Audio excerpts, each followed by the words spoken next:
The Apache warrior's blood froze as he watched the feral child hunched over the mutilated deer carcass, her blonde hair matted with dirt and blood as she tore raw flesh with her teeth. Then she looked up with eyes identical to his dead sister's,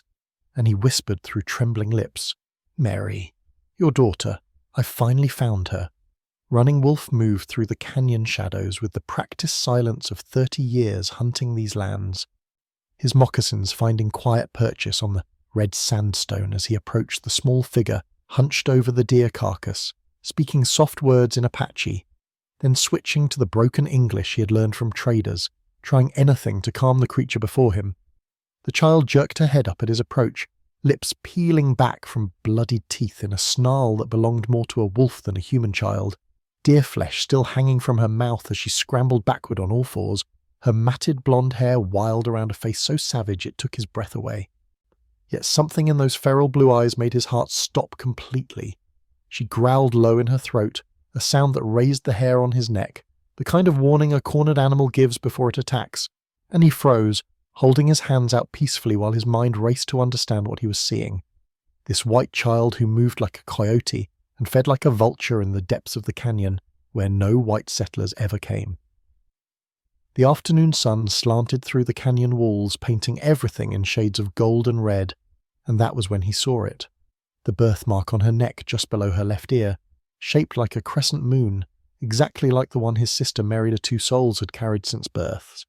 The mark their mother had said meant she was blessed by the moon spirit.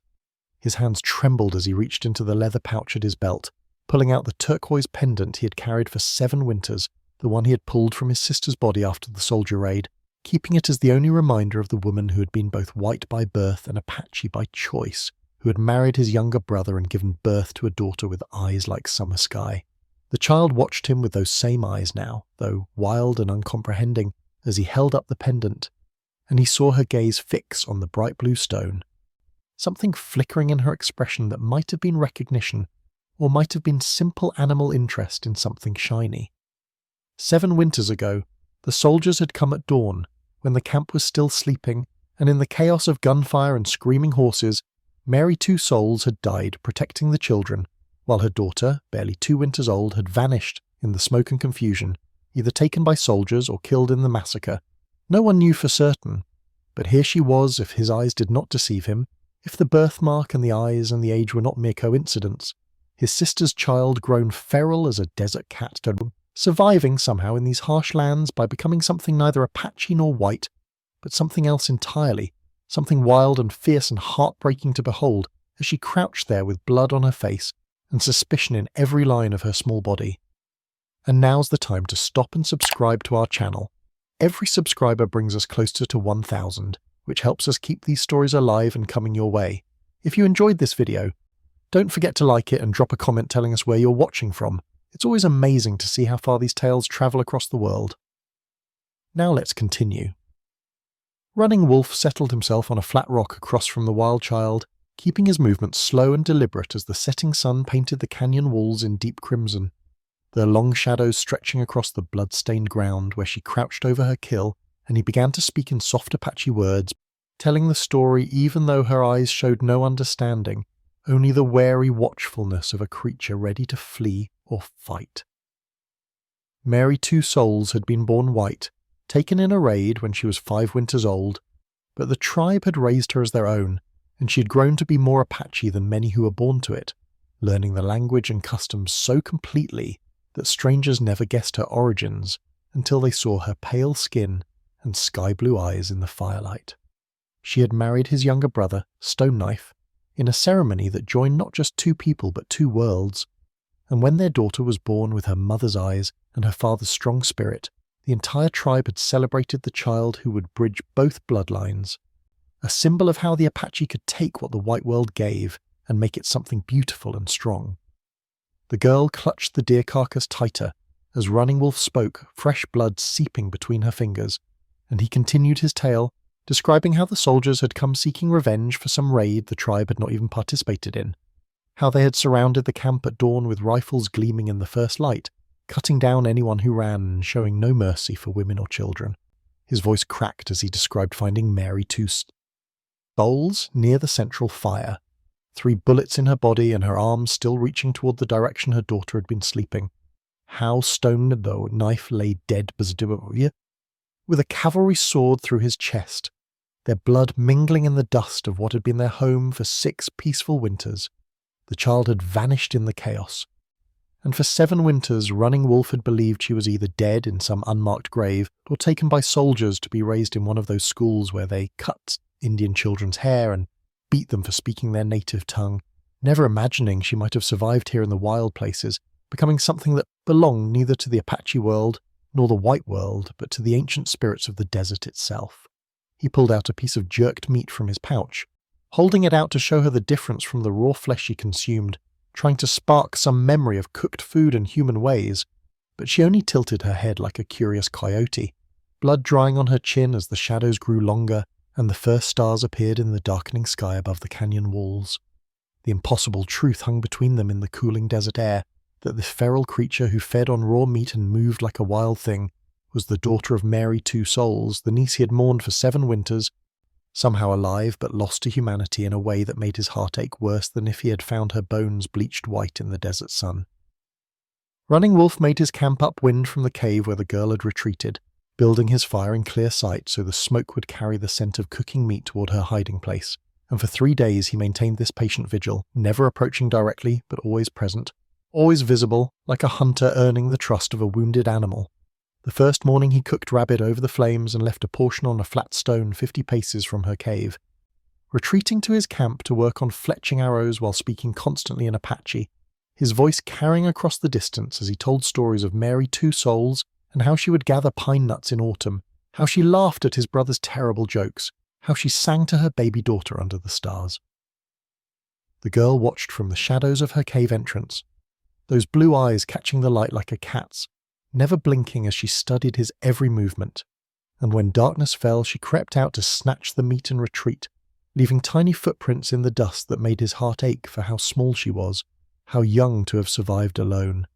The second day he moved the offering 10 paces closer and added wild onions and sage to the cooking, filling the air with the sense of a proper meal while he sang the lullaby Mary had loved most, the one about the moon watching over sleeping children, and though the girl did not emerge until he had returned to his fire, he saw her pause before taking the food, her head tilted as if the melody stirred something deep in her memory. By the 3rd day he had moved his offering to just 20 paces from her cave, and he could see her more clearly when she peered out, noting how thin she was beneath the dirt and matted hair, how her fingers moved constantly as if ready to grab or claw, how she would test the air with her nose like the coyotes she had learned to live among. That evening the sky darkened with storm clouds rolling in from the west, and thunder began to rumble across the canyon like the drums of his people, and he knew this might be his chance as large drops of rain began to fall, turning the dust to mud and sending rivulets of water toward her shallow cave. The storm broke with sudden violence, lightning illuminating the canyon in stark white flashes, and water poured from the sky in sheets that would flood her shelter within minutes, and there she was, driven from her hiding place by the rising water, standing in the downpour looking lost and afraid for the first time since he had found her.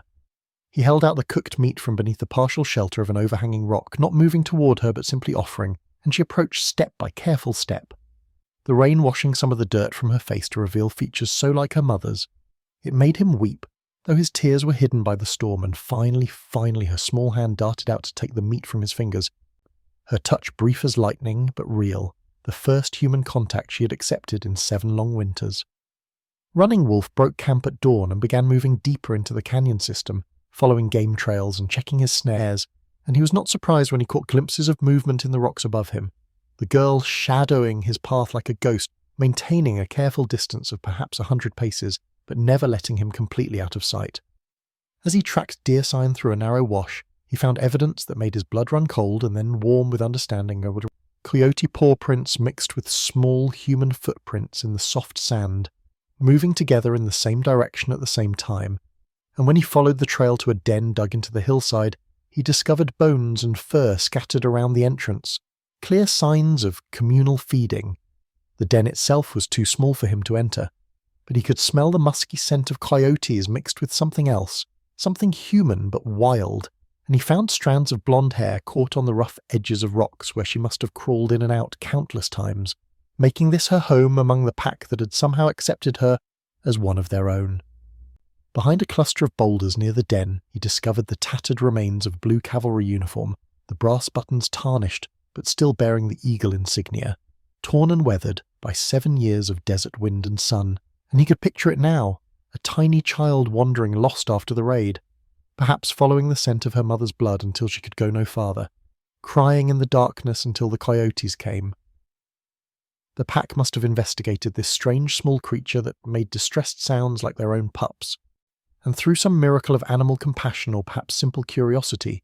they had not torn her apart but instead allowed her to follow them, to share their kills, to sleep warm against their bodies in the den during cold desert nights, teaching her their ways of survival without words or human thought. From his hiding spot among the rocks, he heard her make soft sounds, not quite human speech, but not purely animal either, a kind of whimpering mixed with attempts at vocalization that reminded him of how infants try to form words before they learn to speak, and he realized she was trying to communicate with him in the only way she remembered, having lost human language but retained the deep need for connection. He began to answer her sounds with gentle Apache words, maintaining the distance she needed but responding to each vocalization, and gradually her attempts became more complex, rising and falling in pitch as if she was trying to match the rhythm of his speech, though no clear words emerged from her throat that had forgotten how to form them. The desolate landscape around them seemed to mirror her complete isolation from humanity, red rocks and sparse vegetation stretching endlessly under the harsh sun, a place where she had survived by becoming something other than human, yet the fact that she followed him, that she tried to communicate, suggested that somewhere deep inside the spark of the child she had been still flickered, waiting to be rekindled. If only he could find the patience and wisdom to reach it. The moon hung full and bright over the canyon when Running Wolf heard them coming, the soft padding of many paws on sand and stone, and he looked up from his small fire to see yellow eyes gleaming in the darkness, 5 coyotes emerging from the shadows to form a circle around him, their lips pulled back to reveal teeth that glowed white in the moonlight. The girl appeared between them and him, her small form tense with indecision, looking back and forth between the pack that had raised her and the man who claimed to be her blood. And Running Wolf could see the war raging inside her, the pull of 2 worlds that could not exist together, yet both had equal claim to her spirit. The largest coyote, a scarred male with grey around his muzzle who must have been the pack leader, stepped forward with a low growl that rumbled from deep in his chest, and Running Wolf understood this was about more than territory or food, this was about family, about a pack member who was being taken from them by an outsider. Instead of reaching for the knife at his belt or the bow beside him, Running Wolf slowly lowered himself to his knees in the dust, placing his hands flat on the ground in a gesture of submission and respect, and began to speak in low, measured tones, not to the girl, but to the pack leader, acknowledging, in Apache and in tone, what these creatures had done, how they had saved a human child when humans had failed her. He spoke of his gratitude that they had taken her in when she was lost and afraid, had shared their kills with her when she was hungry, had given her warmth in their den when desert nights turned cold, had taught her to survive when her own kind had left her to die. And though they could not understand his words, something in his tone seemed to reach them, the acknowledgement of one guardian to another. The girl stood frozen between them, making soft whining sounds that belonged to neither world, and Running Wolf could see her trembling in the moonlight, torn between the wild family that had saved her and the blood connection she did not fully understand but could not deny, and he remained still, letting her choose rather than forcing her decision. She took 1 step toward the pack, then stopped, turned back toward Running Wolf, then stopped again, and finally she moved, not choosing one or the other, but placing herself directly between them, and slowly, so slowly it seemed to take forever, she reached out her small hand and placed it on Running Wolf's shoulder, while making soft yipping sounds toward the coyotes, sounds of reassurance and farewell. The pack leader held his position for long moments, testing the air, reading something in the child's posture and sounds that spoke of choice rather than coercion. And finally he turned, the others following him as they melted back into the shadows, though Running Wolf could see them arrange themselves along the ridge above, yellow eyes continuing to watch, not abandoning their adopted pack member entirely, but accepting her choice to explore this new connection with her own kind. Running Wolf waited until the girl had settled near his fire, still maintaining her careful distance, but close enough now that he could see her face clearly in the flickering light, and he reached into his pack for the object he had carried for 7 winters, wrapped in soft deer hide and kept safe through countless miles of travel. The one thing of Mary Two Souls he had saved beyond the turquoise pendant. The wooden doll was small, no longer than his hand, carved from pine by his own father years before Mary had come to live with them, its features worn smooth by the constant handling of a child who had loved it, then a young woman who had kept it as a reminder of the family who had chosen her, and finally a mother who had surely planned to give it to her own daughter when she was old enough to understand its meaning. He held it out slowly, letting the firelight play across its surface, and he saw something change in the girl's eyes, a flicker of recognition that went deeper than thought,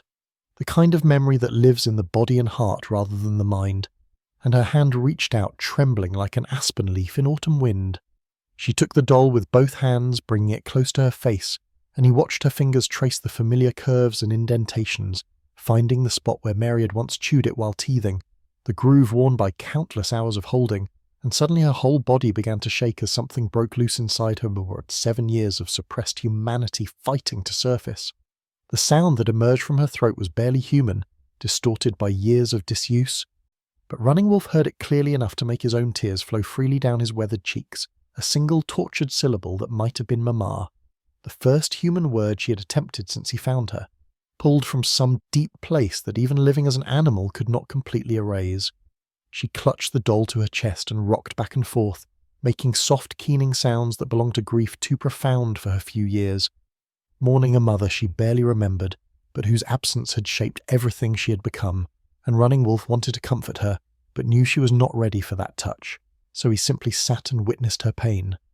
letting his own tears fall for his sister, and this child who had survived by forgetting how to be human. The desert wind picked up, carrying the scent of sage and something else, something that felt like memory itself, as if Mary Two Souls was there with them in that moment, watching her daughter take the first step back from the wilderness toward the person she was meant to be. And the girl's crying gradually shifted from animal keening to something more human, hiccuping sobs that belonged to a child rather than a wild creature. The doll seemed to unlock something in her mind, and she began making more so sounds. Not words yet, but attempts at them, ma and mama mama and other fragments of language, trying to resurrect themselves from the grave of 7 silent years. And Running Wolf spoke back to her gently in Apache, telling her yes, that was her mother's doll, her mother loved her. Her mother would be so proud that she survived, building a bridge of words for her to cross when she was ready. The sound of horses echoing through the canyon made Running Wolf's blood turn cold as he recognized the heavy, careless way white men rode, lacking the quiet harmony with their mounts that his people practiced, and through the morning haze he saw them, 3 riders wearing long coats despite the heat, rifles glinting in the early sun, and their faces hard with the kind of purpose that meant death. He grabbed the girl and pulled her behind a cluster of boulders, gesturing for silence. But she did not understand the danger these men represented, perhaps seeing their pale skin and remembering something from before her wild years, and she struggled against his grip, making soft, curious sounds that he desperately tried to quiet with his hand over her mouth. The lead hunter, a thick man with a grey beard stained yellow from tobacco, dismounted and examined the ground, reading the signs of their camp with the skill of someone who had tracked humans for money, and he called out to his companions in a voice that carried across the canyon like a threat made real, saying he had found fresh tracks, both Indian and something else, something small and barefoot that moved wrong for normal folk. The girl squirmed free from Running Wolf's grasp, and before he could stop her, she emerged from hiding and took several steps toward the hunters, her head tilted with curiosity, perhaps drawn by some ancient memory of her own people, of men who looked like these who might have once meant safety rather than danger, and Running Wolf watched in horror as she moved into the open, exposed and vulnerable. The hunters spun toward the movement, and the grey-bearded man raised his rifle in one smooth motion while the second hunter, younger with cold blue eyes, shouted words that made Running Wolf's stomach turn to stone, calling her an abomination against God and nature, saying the settlers had pulled their money for her capture dead or alive, that no white child should live like an animal, that she was better off dead than existing as this corrupted thing. The third hunter, thin and nervous, added his voice to the condemnation, saying she was probably rabid or cursed, that the stories spoke of her running with coyotes and feeding on raw flesh, that she was no longer human and needed to be put down like any wild animal that had tasted human ways and rejected them, and all 3 rifles were now trained on her small form. Running Wolf crouched behind the rocks, his hand on his knife, knowing that revealing himself meant almost certain death, that 3 rifles against 1 Apache warrior rarely ended well, that the girl might survive if he stayed hidden, but would certainly die if he failed in protecting her, yet watching her stand there confused and innocent, making soft whimpering sounds toward men who saw her as less than human, he knew his choice was already made. The morning sun climbed higher, casting sharp shadows across the canyon floor, and time seemed to slow as Running Wolf prepared to step out from cover, to place himself between the guns and the child who was his last connection to his beloved sister, knowing this might be where his story ended, but unable to watch from hiding while they murdered an innocent child whose only crime was surviving by any means necessary. Running Wolf stepped from behind the rocks with his bow drawn and arrow nocked, moving with deadly grace to place himself between the hunters and the girl, his voice carrying across the canyon with the authority of a warrior who had faced death many times before, telling them in clear English that they would lower their weapons or he would put an arrow through the first man who kept his rifle raised. The grey-bearded hunter laughed, an ugly sound that echoed off the canyon walls, and he spat tobacco juice into the dust while keeping his rifle trained on Running Wolf, saying no Apache savage was going to stop them from collecting their bounty, that protecting a white child who had gone native made him guilty of kidnapping, that they would be doing the world a favour by putting them both in the ground. The younger hunter with cold blue eyes added his own mockery, saying it was fitting that a savage would protect an abomination, that the girl was ruined beyond saving, that no decent white family would ever take her back after she had lived like an animal, and he shifted his rifle between Running Wolf and the girl as if deciding which one to shoot first. The tension stretched taut as a bowstring until the thin, nervous hunter made a fatal mistake, swinging his rifle directly at Running Wolf and declaring he would put the Apache down first, and that was when something primal erupted from the girl. 7 years of survival instinct combined with newfound loyalty as she launched herself at the man with a shriek that belonged to no human throat. She hit the thin hunter like a wildcat, her small fingers finding his eyes while her teeth sank into his gun arm, and his scream of pain mixed with his rifle firing wild into the sky as he tried to throw her off, but she clung to him with the tenacity of a creature that had learned to never let go of prey once caught. In the chaos of that moment, Running Wolf moved,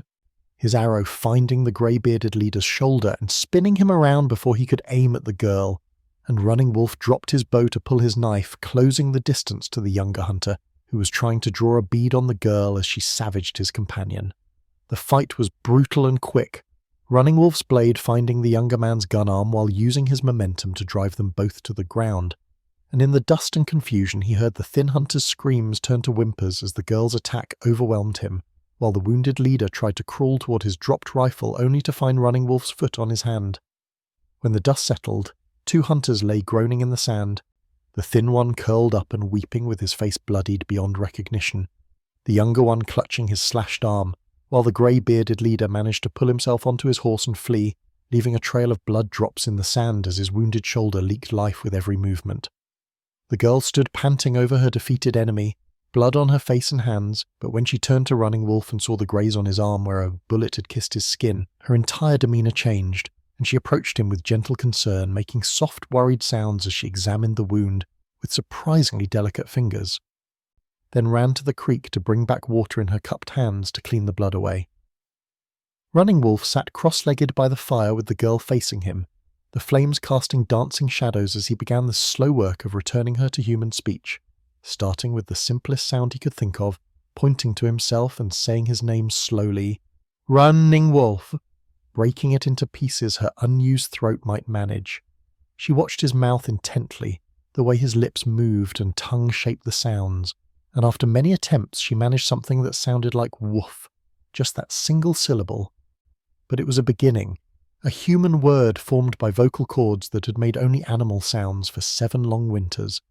and he nodded encouragement while his heart soared at this small victory. He pointed to her next, and spoke the name he had chosen, the one her mother had whispered to her as a baby, Little Moon, repeating it over and over while she struggled to make her mouth work properly, her frustration evident as she produced only garbled sounds that bore no resemblance to words, until finally she managed something like moo, and he praised her effort even as she scowled at her own limitation. Day after day they worked on sounds and simple words, her throat raw from the effort of remembering how to speak, and he noticed how she would touch her neck in confusion when the sounds came out wrong, as if wondering why this body part no longer worked the way some deep memory insisted it should, and gradually, painfully, she began to accumulate fragments of language like a child learning to walk. The breakthrough came when she pointed at him one morning and said clearly "woof," then pointed at herself and managed lip moo, not perfect but recognizable, and the joy on her face at successfully communicating was matched only by his own relief that she was finding her way back to human expression, that the girl her mother had birthed was still there beneath 7 years of wilderness. Their first proper meal together happened almost by accident when she sat beside him at the fire instead of her usual distance, watching him cut the cooked venison into small pieces and eat with careful movements, and without prompting she picked up a piece and brought it to her mouth slowly, instead of tearing at it with her teeth, chewing thoughtfully as if remembering something from long ago. He showed her how to wipe her mouth with the back of her hand instead of licking her lips like a coyote, how to sit while eating, instead of crouching ready to defend her food, and though she still ate too quickly and watched him warily between bites, she was trying to copy his movements, trying to remember what it meant to be human at a meal. The stars emerged one by one as they finished eating, and she surprised him by pointing at the brightest one and making a questioning sound, so he gave her the word star, which she repeated as Taya, and then she pointed at another and another, wanting words for everything she could see. Her hunger for language suddenly awakened after 7 years of silence. That night she did not retreat to sleep alone, but remained by the fire, and when she dozed off she mumbled in her sleep, not animal sounds, but attempts at words, woof and moo and tar and other fragments of humanity slowly piecing themselves back together in her dreams, while Running Wolf kept watch and thanked the spirits for this chance to save what remained of his sister's child. The morning mist clung to the valley as Running Wolf led Little Moon toward the Apache camp, her small hand gripping his with a trust that had taken weeks to build, and he could feel her tension growing as the sounds of daily life reached them, voices calling to each other, dogs barking, the ring of metal on metal from someone repairing tools. The sentries saw them first, and word spread like wildfire through the camp that Running Wolf had returned with a child, and by the time they reached the edge of the settlement, people had gathered to stare at this small wild creature who walked like a coyote, trying to remember how to be human, her blue eyes darting nervously at the crowd while she pressed closer to his side. The elder woman, Singing Crow, pushed through the gathering and stopped short when she saw Little Moon's face, her weathered hand flying to her mouth as she whispered Mary Two Souls' name, recognizing in the child's features the ghost of the woman who had been daughter to the tribe despite her white birth, and tears rolled down her ancient cheeks as she reached out one trembling hand toward the girl. Some of the younger warriors stepped back in fear, muttering that the child was cursed, that she had the smell of death and wildness on her, that no good could come from bringing someone who had lived with animals back among people, and mothers pulled their children behind them, as if Little Moon might contaminate them with her feral nature. But White Dove, the medicine woman whose word carried the weight of spirits, approached slowly and knelt before Little Moon, studying her with eyes that saw beyond the physical world. And after long moments of silence she declared that this child carried 3 spirits within her small body, the Apache blood of her father, the white blood of her adopted mother, and the coyote spirit that had kept her alive when both bloodlines failed her. The camp dogs, who usually barked at strangers, approached Little Moon with tails wagging and heads low in submission, recognizing her as something that belonged to their world, and she made soft sounds to them that they seemed to understand, creating an immediate bond that made several people gasp in recognition of her unique nature. The tribal council convened immediately as while Little Moon sat with Running Wolf outside the meeting lodge, and through the smoke hole he could hear the heated debate, some voices insisting she would bring misfortune, others arguing she was a miracle of survival, and the oldest elder reminding them all that Mary Two Souls had been welcomed as an outsider and had brought only good to their people. Hours passed before the council emerged with their decision, and the chief standing bear announced that Little Moon would undergo a trial period of 1 full moon cycle, during which she would live with Running Wolf and White Dove would work to balance her 3 spirits, and if she could learn to walk in the human world while honouring her coyote protectors, she would be accepted as a full member of the tribe.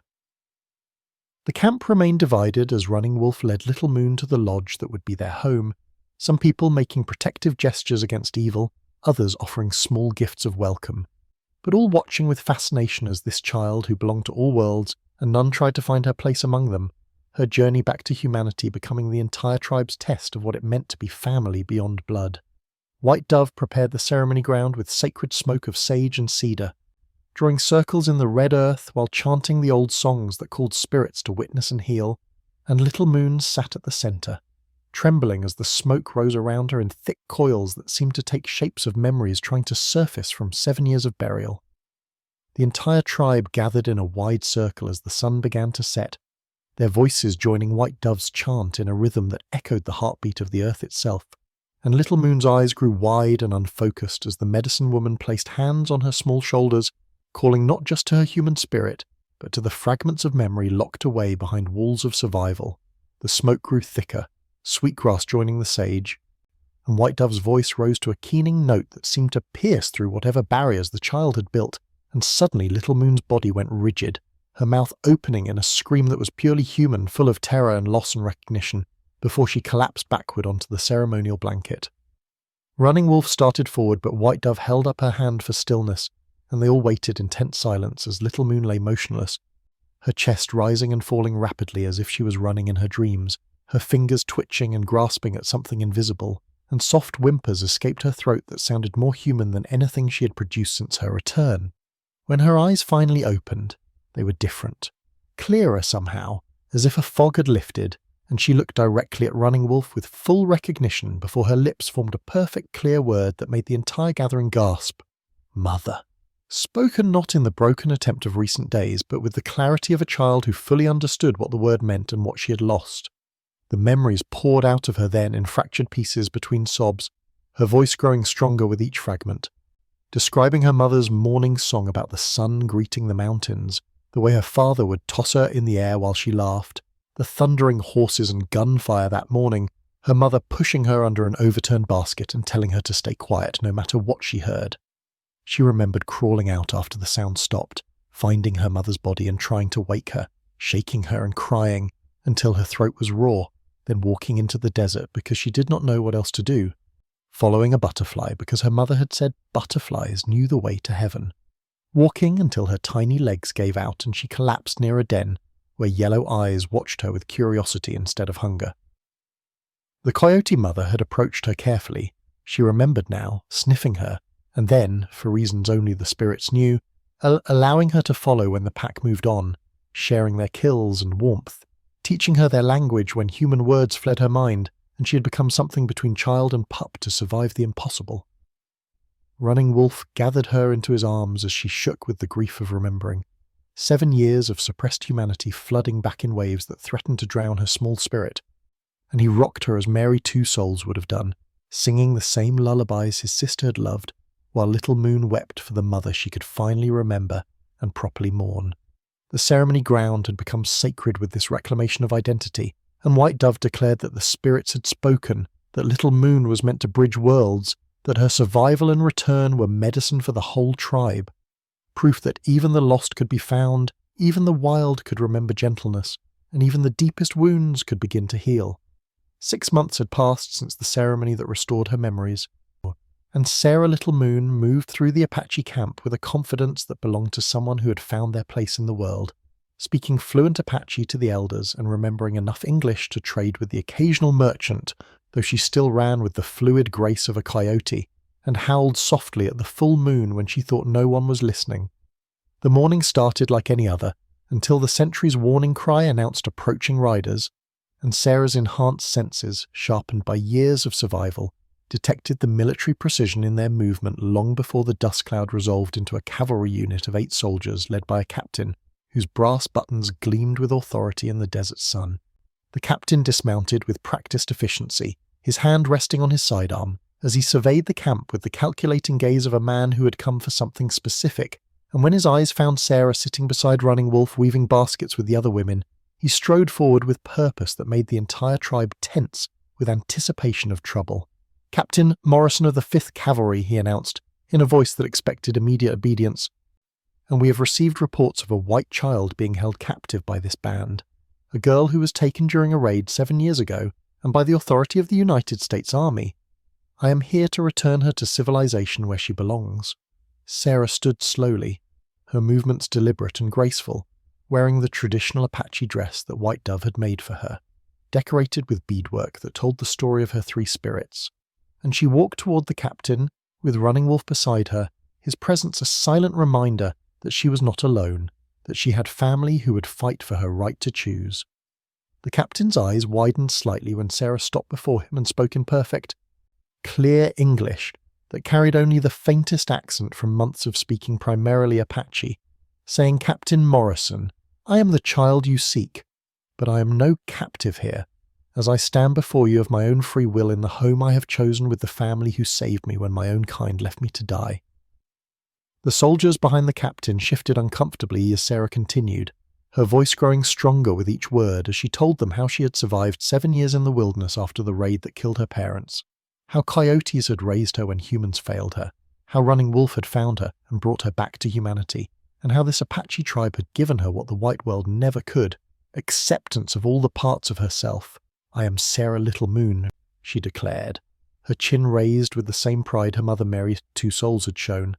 "and I am both white by birth and Apache by choice, both human and touched by the wild spirits that preserved me. And I choose to honor all parts of my spirit by remaining here where I am understood and loved, rather than being forced into a world that would see me as damaged or wrong." The captain struggled to process this articulate response from someone he had expected to find beaten down and desperate for rescue, and he tried to argue that she belonged with her own kind, that civilized society could help her forget her ordeal. But Sarah laughed, a sound that contained both human mirth and something wilder, asking him which society would accept a girl who still dreamed in coyote language and could track game better than his best scouts.